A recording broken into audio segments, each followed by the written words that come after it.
Welcome everybody to our first Call of Duty Modern Warfare gun guide.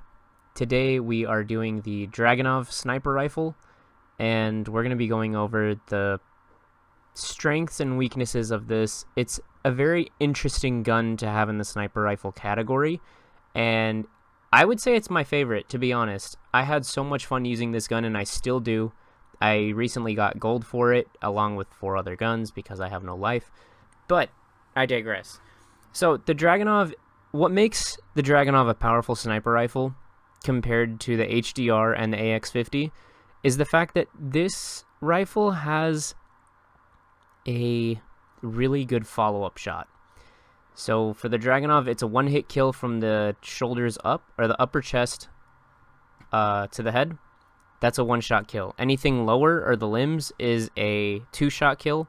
And I've tested in multiple maps, standing across the map, standing as close as I can, and it seems as though no matter how close or how far you are, it will always be a 2-hit kill at the most, never going over that. I've never had to triple tap someone with the Dragunov, only double. So even with all the short barrel attachments and all that, I was still hitting people across the map in ground war. So, and I was still getting them for 2 shots. We got our sniper rifles, the HDR on the left and the AX50 on the right. And you can see the AX50 pulls ahead slightly, maybe by a couple frames. The Dragunov and the AX50 are closely compared, as well as the HDR with the Dragunov. And I tried out multiple attachments for the Dragunov. Now, the thing about the Dragunov is you do have the 2-shot kill. So what you have to do is aim for the upper chest and the head in order to land your one-hit kills even from far away. As you saw in Azir Cave, I was camping behind, yes, I said camping, behind the ammo box, and I hit all the way across in their spawn into a one-hit kill. So one-hit kills are still lethal at a very long range. I think in a ground war, I also got one from the top of a building all the way down, and I think across a couple blocks over. So it's a very great distance that this rifle will go. So I always recommend the ACOG because I like seeing the peripherals. The stock Dragunov scope doesn't allow for very good peripheral sights, so I just like to have a good visual of the sides, and I got, like there, I can see the enemy off to the right or off to the left. I can quickly scope in and switch my aim up. So another thing about the Dragunov is attachments. So you can build this gun one of 2 ways. So you can go for the short build, which is the 510mm barrel tac laser, which I highly do not recommend. I don't recommend any lasers for any builds unless it's the 1mW laser. The 5mW in the tac laser will leave you exposed while you're aiming, so this kind of defeats the purpose of locking down areas with the Dragunov, and that's what this rifle excels at, is locking down areas. This Dragunov will outsnipe the AX50 and the HDR every single time, every chance it gets, because of the follow-up shot. This rifle is very, very forgiving for the user because you can allow yourself to miss that first shot and still hit a 1-hit kill or a 2-hit kill. So with the AX50 and the HDR, typically if you miss your first shot, that's it. You're dead. Done. Finito. That's it.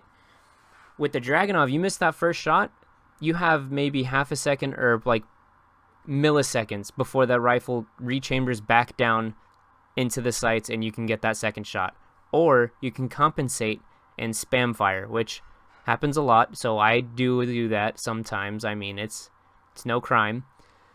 So that's the strength of the Dragunov. Compared to the other rifles where you have a bolt, the Dragunov is just continuous. It holds a 10 all the way up to a 20-round magazine, which again, I don't really recommend the magazines. They don't tickle my fancy, per se. I tried to go for the least amount of aim down sight time, so I tried to reduce it as much as I could So that meant putting on the 510mm barrel the FFS Stalker Pro stock. I believe that is. It's the last stock you unlock for the Dragunov that increases ADS time. And, of course, an ACOG scope. I just feel like snipers in this game are a lot more efficient with an ACOG, and it allows you to roam around the map. As you can see, I repositioned myself plenty of times on this, and the ACOG allows me to get kills I wouldn't have been able to get with a regular sniper scope. So, the strengths for the Dragunov, the weaknesses of the Dragunov is the 2-hit kill range. So, as you see in plenty of takes above, we don't always get a 1-hit kill. Sometimes we have to get that 2-hit kill because the player moves, they jump, they crouch, whatever the case may be. You may hit them in the leg, the arm, or whatever, so you need to get that second shot. By the time you get that second shot off, they might already spot you, or they might move around a corner already, so you won't be able to hit them. That's why I highly recommend always aiming for the head or above the shoulders to aim for that. Never aim for the legs, and that should have been a Call of Duty 101 right there. Every gun in this game, you never want to aim for the legs unless it has ridiculous kick that will send you upwards into the chest or the head, which I can't think of the gun off the top of my head for that. But again, you want to make sure this is a very precise rifle. This will get the job done if you know how to use it. That's the thing. This rifle is beautiful. You throw a monolithic suppressor on this and you're hitting a 1-hit kill for a really long range. Also, the barrels do increase the range, but in my testing, I haven't seen it necessary to do anything more than the 510. The 600-something millimeter barrel, it is a lot longer and it improves range, but I just don't see the point in it just because in all the regular maps besides Ground War. Now this gun, for sake of reference, I tested this gun mainly on the regular maps, no Ground War maps. I tested it on 3 Ground War maps and it did perfectly fine with the 510mm or the stock barrel. I built it a couple times with the longest barrel and the variable zoom scope for the long distances, and it did perfectly fine. But again, even on some Ground War maps, I was using the 510mm barrel with the ACOG and all that jazz, and it was still hitting the same distance. So I don't really see the point in going any longer than the shortest barrel or any longer than the stock barrel. The stock barrel is perfectly fine for everything you need it for, and I just feel like it gets the job done. If anything, you can use that for another attachment slot.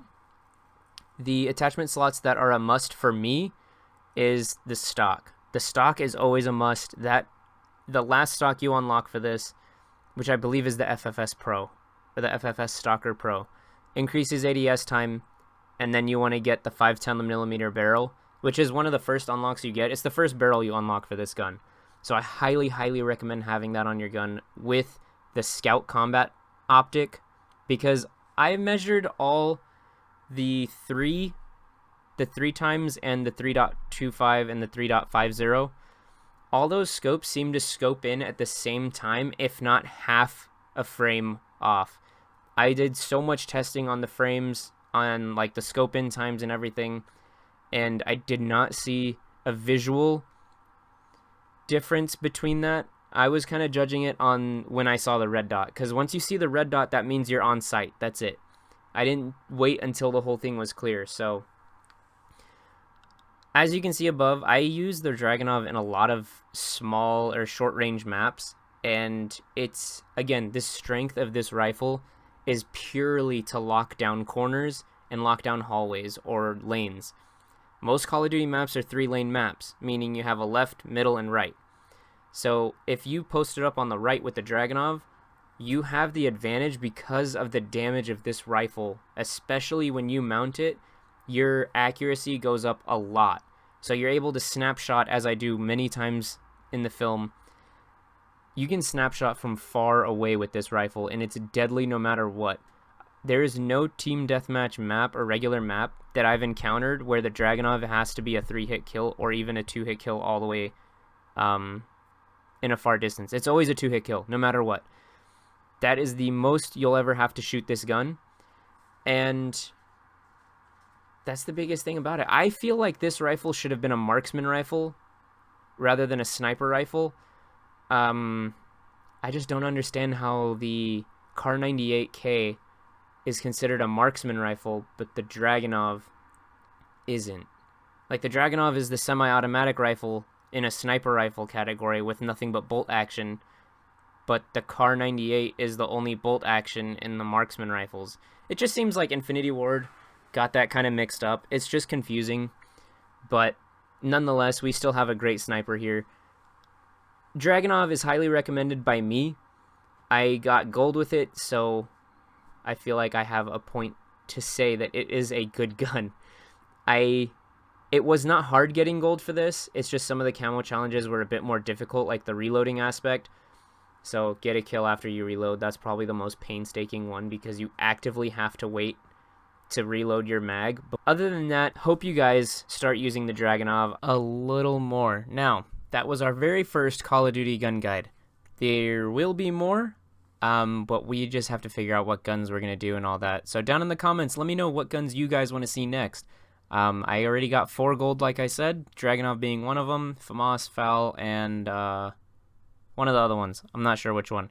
But let me know what you guys thought about it. I know I should be getting numbers like Drifter and Exclusive Ace, but I have no idea how they get the numbers. I reached out to Exclusive Ace, and he said he does multiplayer, the private match testing, and I've done countless hours of private match testing. You have no idea.